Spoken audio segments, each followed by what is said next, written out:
Shalom semuanya, salam sejahtera untuk kita semua. Perkenalkan, nama saya Rawan Suluk Berek, saya dari kelas 12 MIPA 2. Pada video kali ini, saya akan menjelaskan materi tentang HAM, yang merupakan salah satu materi dari mata pelajaran agama Kristen kelas 12, yang mencangkup pengertian HAM, cakupan HAM, pelanggaran HAM, dan multikultur serta multikulturalisme. Video ini juga saya buat dalam rangka pengayaan nilai PTS mata pelajaran agama Kristen kelas 12. Oke, langsung aja kita ke videonya. Let's go! Oke, yang pertama, pengertian HAM. Apa itu HAM? HAM adalah singkatan dari Hak Asasi Manusia. HAM merupakan hak yang dimiliki oleh setiap manusia dari sejak ia lahir.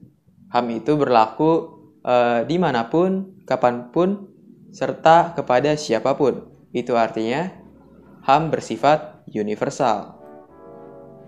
HAM itu tidak dapat diganggu-gugat atau dicabut karena merupakan anugerah dari Tuhan yang dimiliki oleh setiap manusia. Oke, sekarang kita ke yang kedua, cakupan HAM. Cakupan HAM itu terdiri dari yang pertama, hak asasi pribadi. Hak asasi pribadi adalah hak yang dimiliki oleh setiap pribadi atau individu untuk misalnya bergerak, hak untuk menyatakan pendapatnya, hak untuk aktif dalam organisasi, dan juga hak untuk menjalankan perintah Tuhan. Selanjutnya yang kedua, hak asasi hukum, yang artinya semua orang itu memiliki kedudukan yang sama di dalam hukum dan pemerintahan. Contohnya aja, semua orang itu memiliki hak untuk mendapatkan dan memiliki pembelaan dalam peradilan hukum. Bahkan seorang penjahat sekalipun tetap dapat memiliki peradilan hukum karena dia itu memiliki hak asasi hukum yang berdasarkan HAM. Selanjutnya yang ketiga, hak asasi politik, yang artinya setiap orang itu memiliki hak untuk membentuk partai politik, memilih dan dipilih dalam pemilihan yang bersifat politik. Contohnya aja seperti pemilu. Oke, selanjutnya yang keempat, hak asasi ekonomi, yang artinya setiap orang itu mempunyai hak untuk mendapatkan pekerjaan dan penghidupan yang layak. Oke, sekarang kita masuk ke materi yang ketiga, contoh pelanggaran HAM. Banyak banget ya zaman sekarang ini orang-orang yang melakukan pelanggaran HAM. Saya ambil contoh penganiayaan terhadap orang lain. Penganiayaan terhadap orang lain akan mengakibatkan penderitaan fisik dan mental kepada orangnya. Contohnya aja pembulian, kekerasan orang tua pada anaknya, kekerasan pada pasangan, dan lain-lain. Selanjutnya yang kedua, mencuri. Mencuri itu kan udah pasti dosa lah ya, karena mengambil barang hak milik orang lain tanpa seizinnya. Gak boleh berbuat dosa. Selanjutnya contoh yang ketiga, rasisme terhadap orang lain. Contohnya rasis terhadap orang kulit hitam. Orang kulit hitam, ada teman orang kulit hitam dikata-katain, dijauhi, diejek-ejek, ditindas, bahkan melakukan kekerasan fisik karena hanya berdasar membencinya atau tidak menyukainya karena dia berkulit hitam. Wah, itu nggak boleh teman-teman, karena itu dosa banget. Kita semuanya ini adalah ciptaan Tuhan, yang artinya kita semua memiliki kedudukan yang sama di hadapan Tuhan. Tidak ada yang lebih tinggi, tidak ada yang lebih rendah. Selanjutnya kita masuk ke akibat pelanggaran HAM.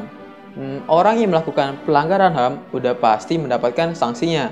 Seperti dosa udah pasti lah ya, dipenjara, dikucilkan dari lingkungan sekitar, bahkan bisa sampai dihukum mati.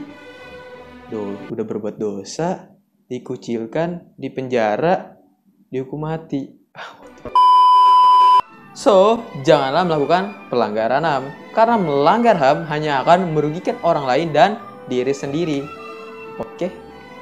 Oke, selanjutnya kita masuk ke materi multikultur serta multikulturalisme. Pernah nggak sih kalian dengar kata multikultur atau multikulturalisme? Apa? Oke, multikultur itu adalah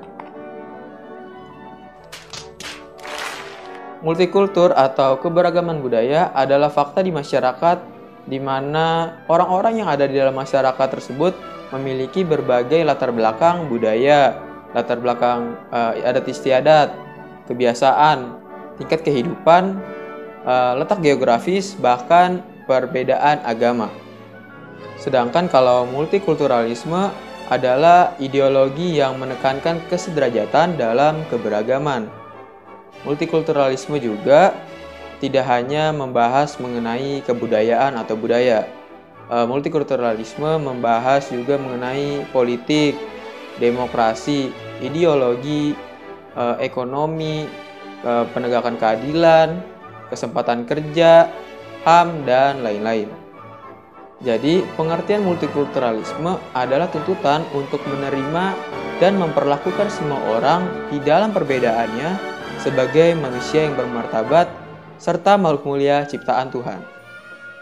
Oh ya, mengenai kisah awal mula terjadinya multikultur, kalian bisa baca di Kejadian 11 ayat 1-9 mengenai cerita Menara Babel. Oke teman-teman, itu dia tadi pembahasan saya mengenai materi HAM dan multikultur serta multikulturalisme. Semoga kalian bisa mengerti dan dapat menjadi berkat. Kurang lebihnya mohon maaf, saya akhiri. Terima kasih, sampai jumpa di video selanjutnya. Bhinneka Tunggal Ika.